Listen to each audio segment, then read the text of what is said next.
mengkaji keilmiahan serta nilai-nilai dalam ilmu pendidikan. Filsafat ilmu berperan sebagai landasan kritis dalam ilmu pendidikan dengan cara mengkaji 3 aspek utama, yaitu yang pertama, ontologi, mempertanyakan apa hakikat pendidikan itu, objek apa yang dipelajari, serta realitas dalam dunia pendidikan.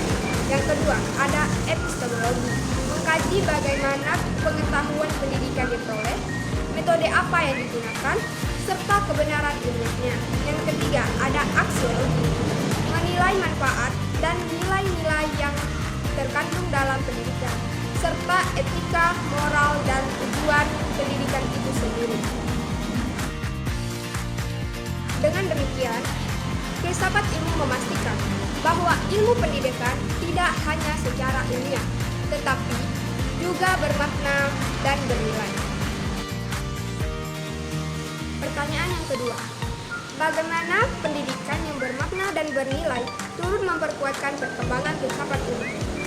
Pendidikan yang bermakna dan bernilai akan menghasilkan praktik pendidikan yang tidak hanya fokus pada transfer ilmu, tetapi juga pembentukan karakter dan pemikiran secara kritis.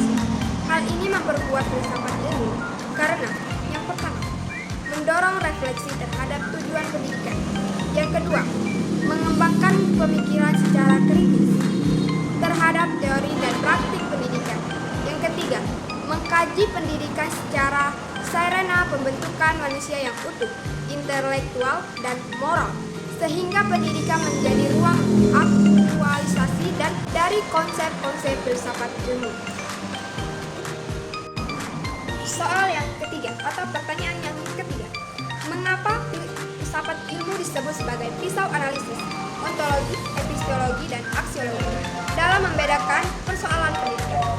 Nah, filsafat ilmu disebut sebagai pisau analisis karena digunakan mengkaji masalah pendidikan secara mendalam melalui 3 pendekatan. Yang pertama ada ontologi, menganalisis hakikat masalah, misalnya apa itu belajar. Yang kedua ada epistemologi, mengkaji cara memperoleh solusi, metode pembelajaran yang tepat. Yang ketiga ada aksiologi, menilai dampak dan nilai dari solusi tersebut, apakah bermanfaat dan etis. Dengan 3 aspek ini, masalah pendidikan dapat dipahami secara menyeluruh dan tidak dangkal. Soal yang terakhir atau yang keempat, contoh konkret penerapan filsafat ilmu dalam praktik pendidikan. Contoh penerapannya dapat dinilai dalam yang pertama, kebijakan kurikulum. Penyusunan kurikulum mempertimbangkan nilai aksiologi, isi ontologi, dan cara penyampaian epistemologi. Yang kedua, ada proses pembelajaran. Guru memilih metode pembelajaran yang aktif karena diyakini lebih efektif secara epistemologi dan bernilai bagi perkembangan siswa. Yang ketiga, penilaian pendidikan. Evaluasi tidak hanya mengukur kognitif, tetapi juga sikap dan keterampilan sebagai bagian dari nilai pendidikan.